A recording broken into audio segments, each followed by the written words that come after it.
उपमुख्यमंत्री एकनाथ शिंदे साहेब, दुसरा उपमुख्यमंत्री आमच्या सुमित्रा पवार मॅडम, आमचे प्रदेशाध्यक्ष सन्मान्य रवी चव्हाण साहेब आणि प्रदेशाध्यक्ष सुनील तटकरे साहेब, या सगळ्यांचा प्रतिनिधी म्हणून एक भारतीय जनता पक्षाचा आणि महायुतीचा एक कार्यकर्ता म्हणून मी आज इथे उपस्थित आहे।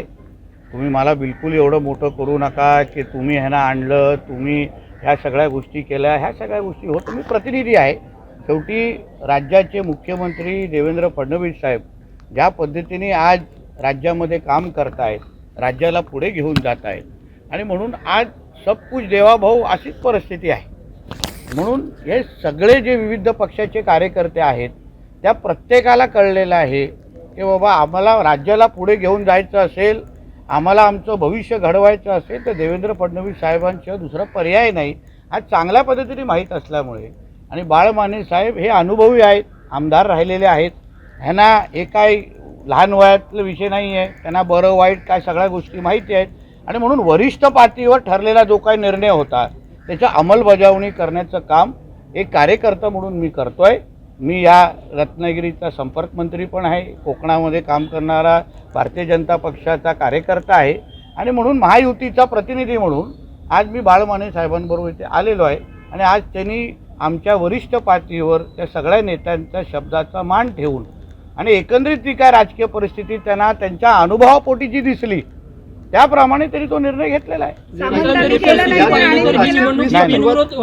त्याच्यामध्ये महायुतीमध्ये सगळेच आमचे वरिष्ठ नेते आहेत, आदरणीय आमचे उदय सामंत साहेब आहेत, ह्याच्यामध्ये सगळेच आमचे वरिष्ठ नेते मंडळी एकत्र मिळून रवी चव्हाण साहेब आहेत, बाकी शिवसेनेचे प्रमुख नेते आहेत, आमचे निलेशजी आहेत, दीपक केसरकरजी आहेत, प्रमोद जठार। शेवटी हा जेव्हा एवढा मोठा निर्णय होतो तेव्हा आम्ही महायुती म्हणून एकत्र ठरवतो। आता त्या दिवशी पण मी भाषणात काय बोललेलो की आमच्या उदय सामंत साहेबांना राज्य पातळीवर विविध कामं आहेत, सुनील तटकरे साहेबांना प्रदेशाध्यक्ष आहेत, म्हणून मी ती जबाबदारी स्वीकारली त्यांचा सगळ्यांचा महायुतीचा प्रतिनिधी म्हणून की चला आपण, शेवटी हा काही लहान व्यक्ती नाही, हे अनुभवी आहेत, आमदार राहिलेले आहेत, आज राजकारणामध्ये त्यांचा वजन आहे आणि म्हणून ह्यांच्याबरोबर एक महायुतीचा प्रतिनिधी म्हणून कोणतरी हवा म्हणून मी आज तुमच्यासमोर इथे उभा आहे। वाटचाल ही बिनविरोध निवडणूक होण्याच्या दृष्टीने झालेली आहे एकंदरीत तसं पाहिलं तर माझ्या जी काय कलेक्टर माहिती आहे की सगळ्याच लोकांनी फॉर्म मागे घेतलेले आहेत। अजून कुठली दिशा तुम्ही शोधता हे मला तर माहिती नाही। जे काही सन्मान्य व्यक्ती अजून जे होते ते बाकीचे दोन उमेदवार पण आतमध्ये होते, त्यांनीही त्यांची रिसीट घेतलेली आहे। म्हणून आता कलेक्टरच अधिकृत माहिती जाहीर करतील, त्याच्यावर आपल्याला कळेल। एक परत सांगतो, आदरणीय मुख्यमंत्री साहेबांच्या ह्या सगळ्या प्रयत्नांनी आणि त्यांनी जे काही एकंदरीत महाराष्ट्राच्या दिशेने पुढे घेऊन जात आहेत आणि म्हणूनच आम्ही सगळेजण त्यांच्या आदेशावर काम करणारे कार्यकर्ते आहोत।